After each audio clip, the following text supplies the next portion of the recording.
Bonjour et bienvenue dans Congo Avenir, une émission qui évoque les questions relatives à l'actualité en République démocratique du Congo. Plus que 3 mois avant le 23 décembre 2018, date prévue des élections générales en République démocratique du Congo. Ces élections auront-elles lieu? Difficile de répondre.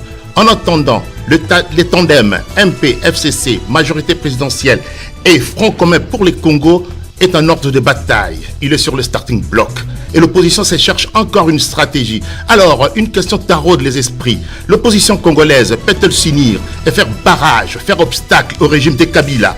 Notre invité sur ce plateau, Blandine Diafuta, secrétaire général du mouvement RCK, résistant combattant du Congo et président du collectif Souveraineté panafricaine, tentera d'y répondre. Blandine Diafuta, bonjour.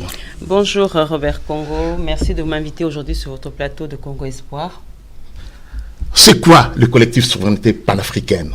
Alors, la souveraineté panafricaine, qu'est-ce que c'est? C'est tout simplement le désir des peuples africains à vouloir retrouver leur souveraineté, c'est-à-dire leur dignité d'abord, parce que la souveraineté passe d'abord par une dignité humaine que les Africains ont perdue depuis des siècles maintenant, après la colonisation qui a eu lieu par l'Occident. Et deuxièmement, c'est aussi retrouver cette force, c'est-à-dire la force qu'on avait indépendante d'esprit, la force indépendante économique et notre force sociale. Donc c'est ce que nous, au niveau de la souveraineté panafricaine, nous lançons, nous essayons de travailler pour que cette population africaine, issue d'abord de la diaspora, puisque nous sommes ici dans la diaspora, on ne peut pas parler ainsi de la population africaine qui se trouve en Afrique, tout simplement parce que nous n'avons pas encore nous sommes, on va dire, ici en Europe, nous sommes au 21e siècle. Mais en Afrique, on a encore un petit décalage, on va être encore au 19e siècle. Donc pour que les deux tempos, les deux temps se réunissent, il faut pour cela qu'il y ait un travail en amont et c'est la diaspora qui le fait. Donc retrouver notre souveraineté, c'est retrouver notre indépendance d'esprit, notre indépendance culturelle, notre indépendance économique, sociale et par la suite notre indépendance politique. Et quand est né justement ces collectifs, comment est-il organisé? Alors le collectif La Souveraineté panafricaine est né déjà depuis 2011. On avait à cette époque, l'idée est arrivée au niveau de la diaspora entre 3 pays. Je vais vous les citer, le Congo-Zaïre, le Congo-Kinshasa, ainsi que la Côte d'Ivoire, ainsi que le Cameroun et la Tunisie. Bizarrement, on pourrait dire qu'on ne va parler que de pays africains noirs. Non, nous parlons aussi de l'Afrique maghrébine, puisque ça, c'est un ensemble, ils forment tous l'Afrique. Donc cette idée est surgie de vouloir réunir les Africains de la diaspora pour essayer de récupérer la force que nous avions dans le temps. C'est-à-dire que nous avons compris ici dans la diaspora que l'Occident a fait que désunir les Africains, les a désolidarisés. Nous nous sommes tous retrouvés par comment je peux dire ça, pour des raisons multiples ici en Europe, mais quelque part on a été désolidarisés entre nous. Chaque pays regardait son nombril et chaque Africain regardait sa table. Donc on a voulu reprendre cette solidarité-là en essayant justement de mener des actions communes. Et quelles sont ces actions justement que vous menez sur le terrain? Que nous menons sur le terrain, c'est d'abord demander à ce que le peuple africain prenne conscience qu'il a un pouvoir de pouvoir décider dans son pays. Et chaque peuple, aujourd'hui, nous avons vu, je pense que le sujet est basé sur les élections en général en Afrique ou encore en République démocratique du Congo. Et les élections, tout justement, au niveau de l'Afrique, on parle de la diaspora, mais la plupart des diasporas ne peuvent pas voter pour les présidents lors des élections présidentielles dans nos pays africains respectifs. Donc on a voulu faire entendre la voix de la diaspora, dire qu'au niveau de la diaspora, tous les Africains ont un pouvoir, puisque nous avons le pouvoir économique, puisque c'est nous qui nourrissons nos frères et sœurs et parents qui restent en Afrique, c'est nous qui renforçons la caisse de l'État de la plupart des pays africains, et pour cela, il fallait faire des actions en commun. Nous avons fait des sittings, nous avons fait des grandes marches, nous avons fait des opérations coup de poing pour réveiller d'abord la conscience de la diaspora et par la suite atteindre les soi-disant dignitaires qui régissent chacun de nos pays et leur dire qu'attention, il y a des Africains qui sont éveillés, qui sont prêts aujourd'hui à prendre le pouvoir et à mener à bien notre pays. Mais Blandine Diafuta, est-ce que le panafricanisme, vous y croyez encore quand on peut déplorer le manque d'unité avec les pays africains? Est-ce que les pays africains, est-ce qu'il y a l'unité entre eux? Moi, je parle de l'unité des peuples. Et il y a l'unité des peuples. C'est à ça que nous travaillons. Vous faites abstraction au territoire. Je fais abstraction au territoire tout simplement. Pourquoi? Parce que c'était ça, c'est la base de notre problème. Pourquoi est-ce qu'aujourd'hui, les Africains se retrouvent dans des positions de guerre ethnique, dans des positions de course au pouvoir, tout simplement parce que le découpage qu'il y a eu après la colonisation a permis à ce qu'on puisse séparer des ethnies qui qui étaient dans un même pays, des frères et sœurs qui étaient dans un même pays, les mettre dans un autre pays à l'avantage de l'Occident et au désavantage du peuple africain. Donc aujourd'hui, effectivement, le peuple africain a été désuni tout simplement parce qu'il a été désolidarisé, il a été séparé à la base. Et nous voulons que cette séparation ne soit plus un problème. On peut avoir des frontières, on peut avoir des pays différents, régis par une frontière, mais ce n'est pas pour autant que nous ne sommes pas un même peuple. N'oublions pas que la plupart des Africains sont des Bantous. Et sur cette base-là, nous devons savoir que nous sommes, par toutes les frontières qui peuvent nous régir, nous sommes des frères et sœurs. Et c'est dans ce but-là que nous avons créé la souveraineté panafricaine, pour reprendre cette sensation, cette relation de frères et sœurs.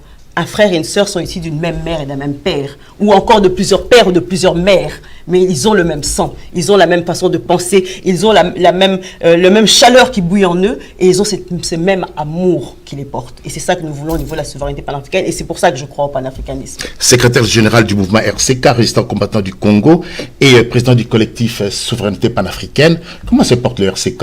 Le RCK se porte très très bien. Comme toujours, depuis que le RCK a été créé en 2010, nous nous portons très bien et je pense que les actions qui ont été menées dernièrement ou encore les vidéos qui ont été faites récemment vous prouvent qu'au niveau du terrain, au niveau politique, au niveau de la conscientisation, nous avons énormément évolué. Nous savons où nous voulons aller, c'est surtout ça la chose la plus importante, c'est qu'il porte un parti ou un mouvement, c'est de savoir où il va, ce qu'il veut faire plus tard dans ses actions et pourquoi est-ce qu'il appelle à un peuple à s'unir, pourquoi est-ce qu'il appelle à un peuple à se lever. Et au RCK, on appelle le peuple congolais à se lever pour libérer le peuple du Congo.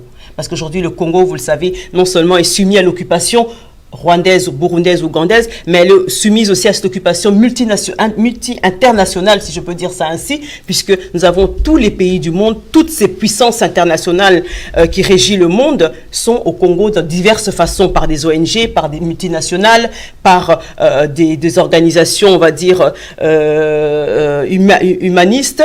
Tout cela se retrouve en République démocratique du Congo. Donc nous sommes pris dans un canot qui fait qu'on n'a pas beaucoup de mouvements, mais le RCK a arrivé à créer des fossés, à créer des petits trous pour que notre voix se fasse entendre. Et quelle est la place du RCK au sein du mouvement combattant en Europe et dans le monde?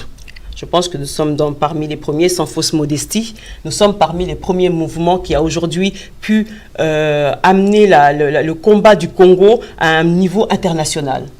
N'oubliez pas qu'au sein du RCK, nous avons plusieurs de ces leaders ou de ces autres mouvements qui sont créés aujourd'hui, qui sont issus du RCK.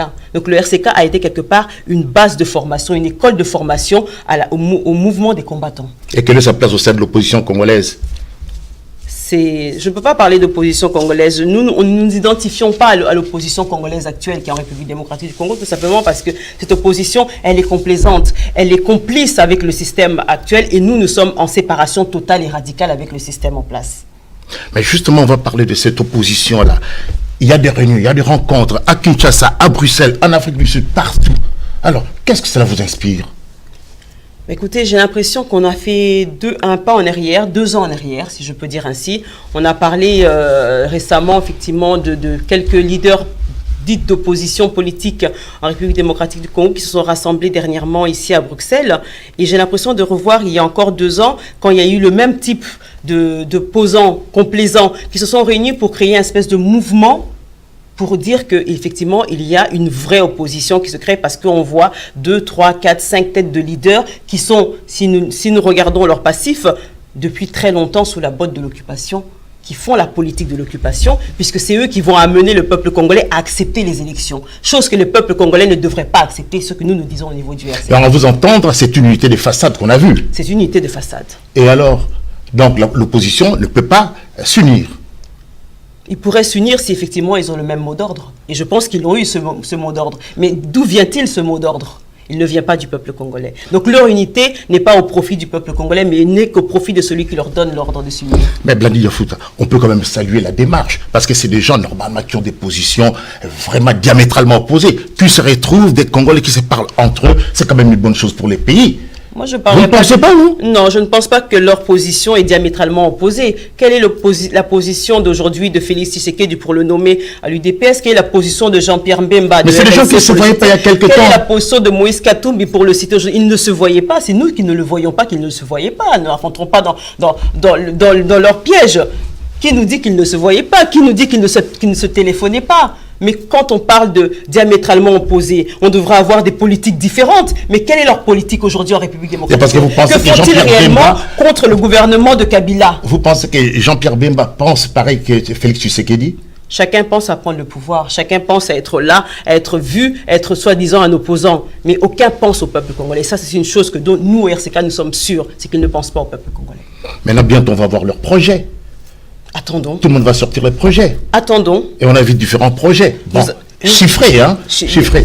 Et tout ça, ça vous dit rien. Vous savez, en matière de la République démocratique du Congo, il y a des tonnes et des tonnes de projets d'économie sociale, politique. Nous en avons nous-mêmes au sein du RCK. Nous avons un projet concret pour la République démocratique du Congo, pour sa reconstruction, pour son développement économique, social et politique. Et surtout pour la cassure entre l'occupation et le peuple congolais, c'est-à-dire une alternative que nous proposons, une transition sans la Kabylie. Mais aujourd'hui, est-ce que dans leur projet de société qu'ils ont, je ne recite pas les noms de ces soi-disant opposants, est-ce que cela va en concordance avec le besoin du peuple congolais?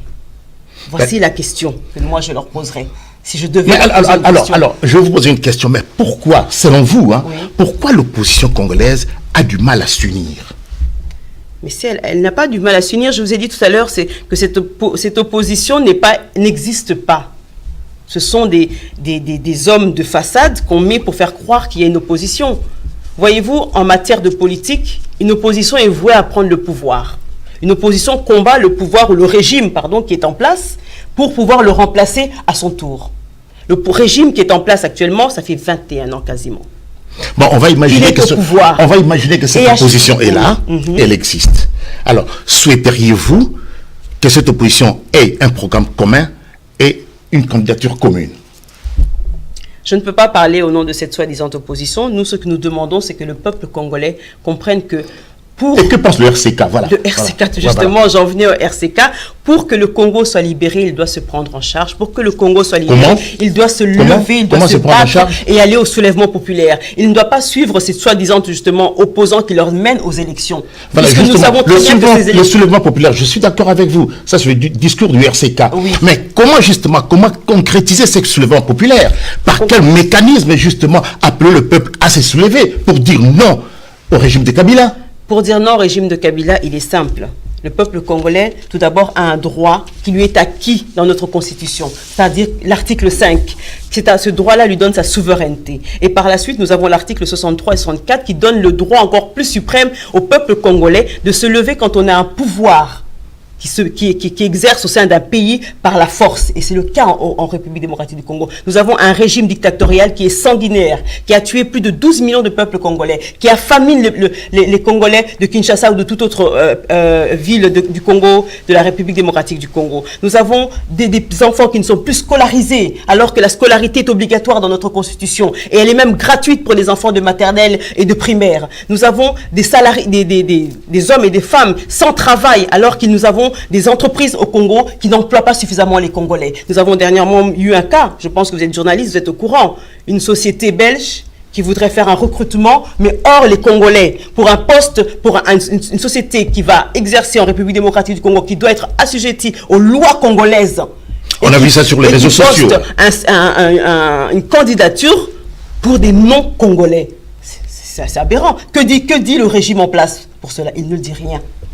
Êtes-vous choqué par l'invalidation de certains candidats à la présidentielle ou à ces élections en général? Écoutez, je vais répondre pour effectivement répondre au peuple congolais. C'est choquant quand même, non? Mais ça ne nous surprend pas. Tout simplement, pourquoi? Parce que dès le départ, nous, au niveau du RCK, nous ne sommes pas pour les élections. Nous savons qu'une élection mise en place par un régime dictatorial comme l'est en République démocratique du Congo ne peut aboutir à une vraie élection, à un vrai gagnant, et le gagnant du peuple. Nous le savons dès le départ. Donc nous savons que toutes ces manigances qui sont faites en place, invalider ou valider tel ou tel candidat, nous voyons des candidats qui sont invalidés parce qu'ils ont la double nationalité. Mais arrêtez de vous moquer du monde. Sami Badibanga, depuis, n'a-t-il pas été Premier ministre de ce même régime? À cette époque, il n'avait pas la double nationalité. À qui veut-on faire croire qu'aujourd'hui, on va l'invalider au poste de président, de la candidature présidentielle parce qu'il a une double nationalité? Félix Tshisekedi n'a-t-il pas été au sein du rassemblement? L'UDPS n'a pas été au sein du rassemblement? N'a-t-il pas eu de pourparlers avec Félix Tshisekedi? À ce moment-là, ne savions-nous pas qu'il y avait un diplôme qui était invalidé? Alors arrêtez de nous dire, de parler d'invalidation. Tout cela est fait en sorte pour retarder ce processus électoral et pour qu'en finalité, il n'ait pas lieu. Alors, on va parler de l'opposition, parce que c'est notre sujet. Donc, parmi tous ces opposants, il n'y a personne, mais alors personne qui vous inspire confiance. On va parler par exemple de Matungulu. Qu'est-ce qu'il représente pour vous?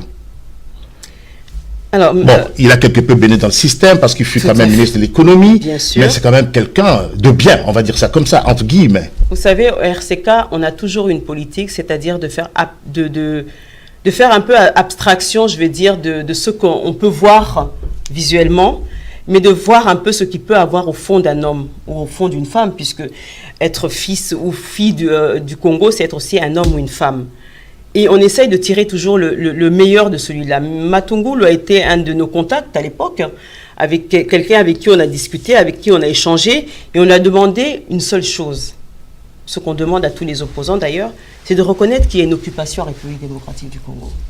Mais quand un fils du pays n'est pas capable, un fils du pays, je parle politique, puisque quand on parle du peuple Nonda qui peut avoir en République démocratique du Congo, pour la plupart ils le disent, qu'il y a des bapaya. Quand on dit bapaya, excusez-moi d'employer le terme en lingala, mais quand on parle de bapaya, ça veut dire des étrangers, des gens qui viennent d'ailleurs, des gens qu'on aurait invités même si on veut donner la vraie définition en français. Mais quand ces hommes politiques n'osent pas parler de l'occupation, n'osent pas parler du fait que celui qui est à la tête du régime, mais là, il commence quand même à en parler. Il commence quand même à en parler. Tue la population congolaise et qu'on n'en parle pas. On attribue les morts du Congo qu'uniquement au Rwanda. Or, celui qui a la main mise sur justement l'armée congolaise et celui qui est à côté d'eux, qui est à leur tête, et on ne parle pas de lui. Je suis désolé, c'est que nous n'avons pas la même pensée, que nous ne sommes pas tous des Congolais et que nous ne luttons pas tous pour la même chose. Nous, au RCK, nous luttons pour la République démocratique du Congo, pour sa libération, sa souveraineté et pour surtout que le droit du peuple congolais, les jouissances de ses richesses lui soient attribuées. Mais beaucoup ne le font pas. Alors, si le RCK avait présenté un candidat à ces élections, en l'occurrence Martin Sali, qui est le président de votre mouvement, accepteriez-vous d'y aller avec cette machine à voter ou bien ces fichiers électoraux corrompus? Mais Martin Sali est candidat à cette élection. Nous ne pouvons être candidats aux élections avec l'occupation. Jean-Martin Sali, président du RCK, ne peut être candidat aux élections instituées par le régime de Kabila, ni de la Kabylie. Il sera candidat aux élections une fois que l'occupation sera chassée. Il y a quelques mois. Ça a toujours été son idée de prendre le pouvoir. Le RCK a été créé pour prendre le pouvoir en République démocratique du Congo, mais sans la Kabylie. Donc il sera candidat au moment où l'occupation sera le passé en République démocratique du Congo, que nous aurons chassé cette Kabylie et que nous aurons mis en place une transition sans la Kabylie qui permettra d'organiser des élections saines, démocratiques, libres, que tous les Congolais prendront à cœur de pouvoir voter leur futur président et leur vrai futur président qui exercera pour le peuple congolais. Et donc vous ne croyez pas l'effectivité justement à la tenue effective de ces élections? Vous n'y croyez pas? Donc il n'y aura pas des élections selon vous? On y a cru, le peuple congolais y a cru en 2016. Y a-t-il eu élection? Il n'y a pas eu élection. C'était quasiment les mêmes procédés. On a fini par un accord de la Saint-Sylvestre. Et à l'allure où nous allons, aujourd'hui nous sommes en septembre, vous l'avez rappelé au début de l'émission, à 3 mois à peine des élections du 23 décembre 2018, nous en sommes encore à savoir s'il y a des candidats qui sont éligibles, qui sont valides ou qui ne sont pas valides. On a la liste de 21 candidats. Les 21 candidats. Dans les 21, il y a encore quelques-uns qui sont en suspens. Il y en a encore qui sont encore à savoir si leur diplôme va être validé ou ne va pas être validé, s'il a présenté un vrai ou un faux diplôme. Donc on est encore sur 21, entre guillemets, si je peux dire. Donc on est encore à ce stade-là de savoir si les 21 candidats vont arriver jusqu'à la fin de la course. Et après, nous sommes encore au stade où, dans ces 21 candidats, comme on a pu vous le dire, ou vous avez pu le voir, vous constatez vous-même, qu'il y a des candidats qui sont là, des candidats fictifs, ce qu'on appelle les candidats fictifs, c'est-à-dire qu'on note leur nom, ils se présentent, mais en réalité, ils représentent un parti. Et le parti, quel parti vont-ils représenter? Ce sera le parti de la majorité présidentielle. Et dans ce cas-là, nous allons nous retrouver face à une opposition complices et complaisantes, et un candidat de la majorité présidentielle. Qui va gagner? Mais le peuple congolais appelle de tout ce vœu qui est élection présidentielle ou élection générale. Le peuple congolais n'appelle pas à ce qu'ils veulent les élections. Le peuple congolais appelle à ce qu'il y ait changement, que Kabila quitte le pouvoir, que la Kabylie cesse de le maltraiter, que la Kabylie cesse de l'affamer. C'est ce que le peuple congolais appelle. Faut-il boycotter ces élections alors? Vous entendre parler, il faut boycotter ces élections. Nous l'avons dit dès le départ de cette création, de ce mouvement, nous ne serons jamais pour des élections ou pour un quelconque dialogue avec l'occupation. Ces élections sont organisées, orchestrées par l'occupation. Nous ne pouvons pas être pour ces élections.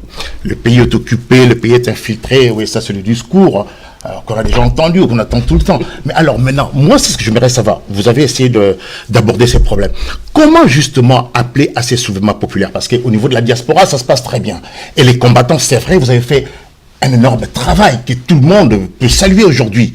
Mais au niveau du pays, à l'intérieur du pays, comment faire pour inciter le peuple, demander au peuple de se soulever justement contre ces régimes, contre le régime des Kabila? Alors, au niveau du pays, il y a plusieurs mécanismes qui sont possibles. J'ai commencé à en citer tout à l'heure au niveau de l'éveil patriotique et surtout de l'éveil du cœur, comme on peut dire. Comment susciter cet éveil? Pour susciter cet éveil-là, il y a plusieurs acteurs possibles. Il n'y a pas que le RCK, il n'y a pas que les combattants, il n'y a pas que la diaspora. Les acteurs principaux au niveau de la République démocratique du Congo sont tous les Congolais eux-mêmes, en commençant par ceux qui arrivent plus ou moins à avoir un minima social. Ceux qui arrivent à avoir un minima social, quand je parle de minima social, pour la plupart, ceux qui arrivent à avoir un salaire de 200, 300, voire 400 $. Et avec 300, 400 $, ceux-là aujourd'hui sont obligés de nourrir toute une famille, parce que n'oublions pas que nous sommes des Bantous, que nous sommes des Africains, et que dans la plupart des familles, il n'y a aucune famille aujourd'hui, sauf si la plupart sont morts, qui n'a qu'un frère et sœur, et que les deux se portent très bien. Pour la plupart, nous avons 10 frères, 12 frères, des cousins, des neveux, et toute une grande famille qu'on doit nourrir. Donc ceux-là même qui peuvent avoir des salaires de 300, 400, voire 200 $, sont obligés, avec ce peu de salaire déjà, puisque je vous rappelle que le coût de vie en République démocratique du Congo est quasiment équivalent à celle que nous vivons ici dans la diaspora. Un sac de riz de 25 kilos coûte 50 $, au même titre et encore plus cher que nous ici au niveau de la diaspora. Donc ça veut dire que nous avons un même niveau de vie alors que nous n'avons pas les mêmes revenus. Donc celui qui a un revenu de 200, 300 $ peut aujourd'hui inciter par des conseils, par aussi une privation de ce petit 10 $ qu'il pourrait donner à son frère ou à son cousin ou à son neveu et lui dire que lève-toi. Ce qui t'arrive aujourd'hui, c'est ce régime-là qui le fait. Nous avons, vous autres journalistes, qui êtes conscients de ce qui se passe, qui êtes là pour véhiculer les messages, qui êtes là pour présenter la situation de la République démocratique du Congo, qui avez aussi un travail d'éveil, qui avez aussi un travail de sursaut de la population. Et nous avons tous ces autres acteurs, c'est-à-dire les journalistes, les acteurs, les footballeurs, les artistes, tout cela qui ont un pouvoir de véhiculer un message, d'être entendus. Et c'est pour ça, d'ailleurs, je vous rappelle, parce que beaucoup n'ont pas compris pourquoi nous avions fait le blocus de concerts ici dans la diaspora. C'est parce qu'on avait demandé à ces artistes, qui sont des vecteurs de communication, de donner le message qu'il fallait au peuple congolais. Parce qu'ils sont au courant de la réalité. Ils savent que leur budget qu'eux reçoivent par le régime de Kabila, aucun petit Congolais ne le reçoit. C'est-à-dire qu'il y a une disproportion entre ce que le peuple non-da de la République démocratique vit et ce que une certaine classe politique qui est minime. On compte plus de 90 millions de Congolais en République démocratique du Congo. Et il y a à peine 10 millions, et encore 10 millions, je le dis parce que ce sont des chiffres approximatifs. Mais je ne pense pas qu'il y a réellement 10 millions de Congolais qui peuvent se prétendre être dans une bonne classe politique, dans une bonne classe sociale. Donc cette disproportion-là fait que chacun de nous est capable d'être un acteur du soulèvement populaire. Alors, quel regard portez-vous sur l'intérêt que porte la SADC, l'ONU ou bien les États-Unis sur les processus en cours, un processus électoral évidemment en cours en République démocratique du Congo? Le regard qu'ils ont toujours porté. L'Occident a toujours porté un regard de donneur d'ordre, de dictateur, et en même temps un regard d'alarmiste en disant au peuple africain, en disant aux Congolais en particulier, faites des élections, parce que aujourd'hui je vais rappeler quelque chose de très simple. Hein. On parle souvent de démocratie. On veut nous infliger des élections en République démocratique du Congo, mais sur quel modèle? Est-ce que nous, Bantous, nous avions la même conception de cette démocratie qu'aujourd'hui on nous impose, qu'on nous a imposée. Alors, quel est votre modèle à vous? On veut aller aux élections alors que nous savons très bien que d'abord, celui qui est à la tête du Congo n'a pas pris son pouvoir par les élections. Croyez-vous qu'il respectera le processus électoral? Et les États-Unis veulent pousser le peuple congolais à croire qu'ils viendront intervenir? Combien y a-t-il de résolutions qui sont signées au Conseil de sécurité des États-Unis pour la République démocratique du Congo? Combien y a-t-il de violations sur le processus électoral ou encore sur d'autres processus en République démocratique du Congo qui n'ont jamais été sanctionnés par l'ONU?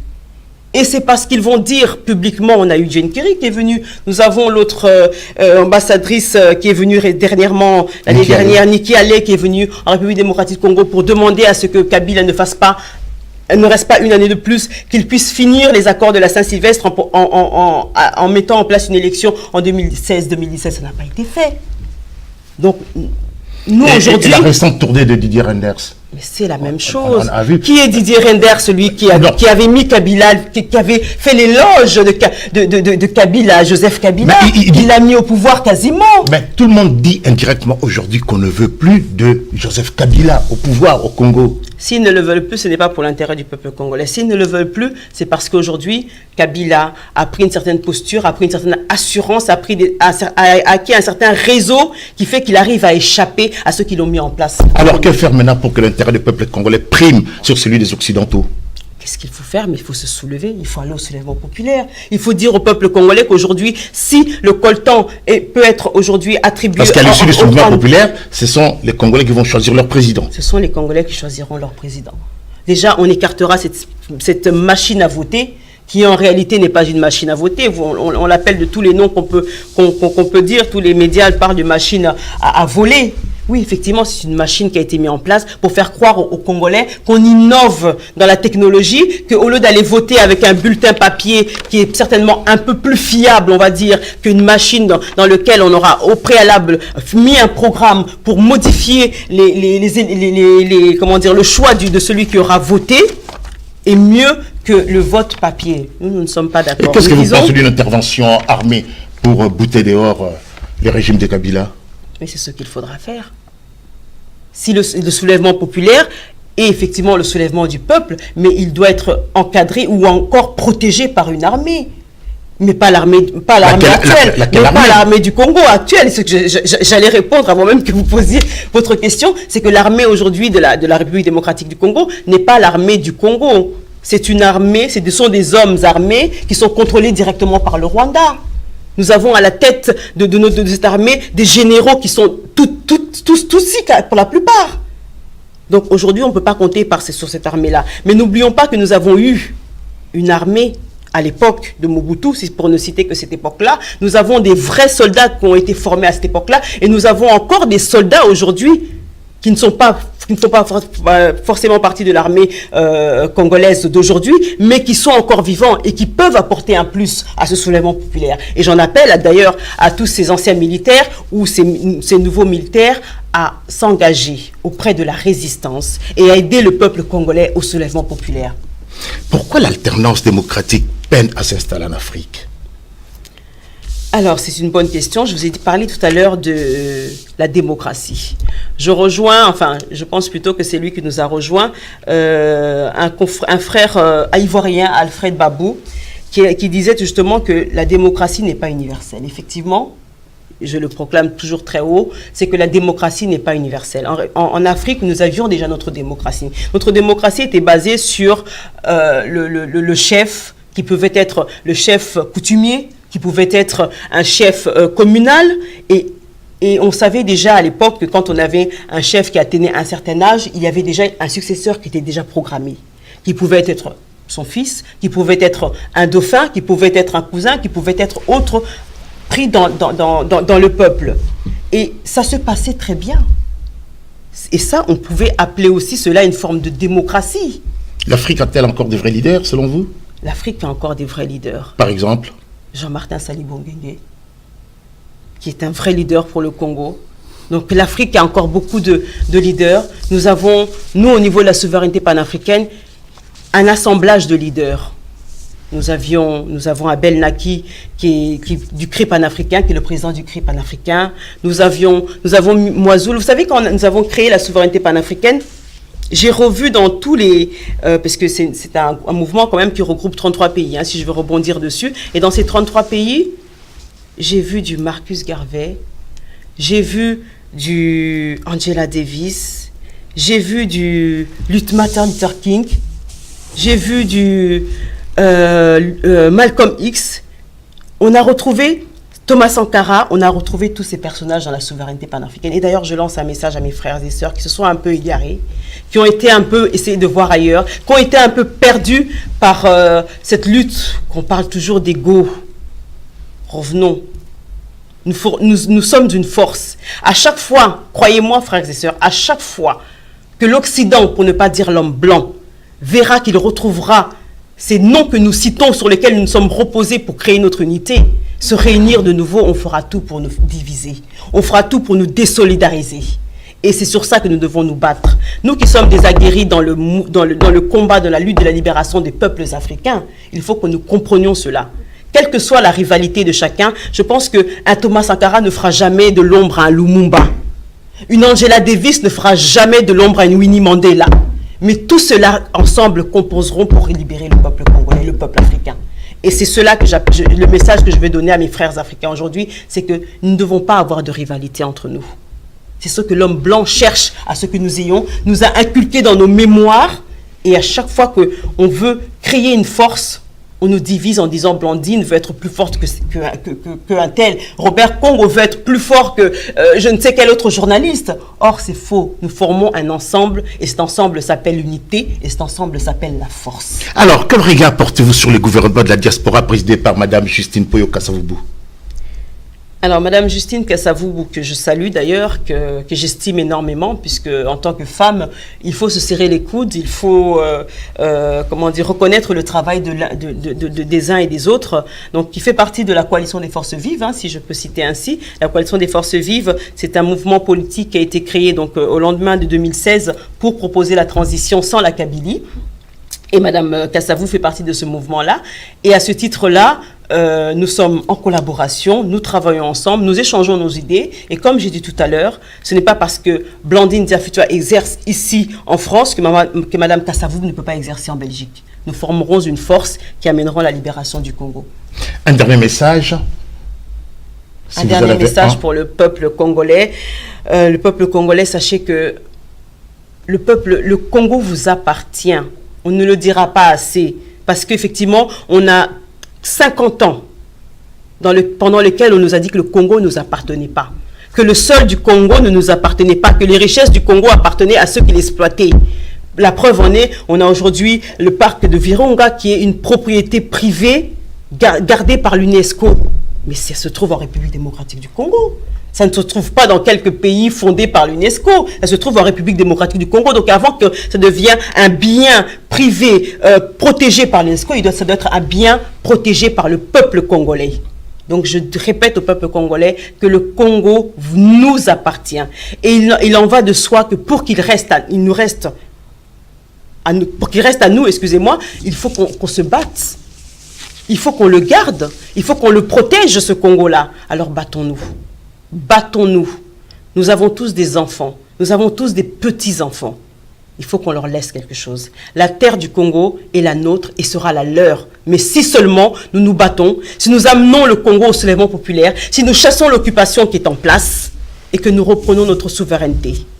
Et pour cela, le RCK est prêt à accompagner le peuple congolais. L'a toujours fait, a été créé pour cela et arrivera au terme. Donc le message de la fin pour les Congolais, c'est cela. Je vous rappelle tout simplement que nous allons reprendre les activités au niveau de la diaspora. Le 13 octobre, nous serons à Château-Rouge. Pourquoi Château-Rouge? C'est vrai qu'on vous a habitué à des places plus symboliques, devant des institutions. Mais pourquoi Château-Rouge? Parce que c'est au cœur de l'Afrique que nous voulons faire passer ce message. Congolais, levez-vous.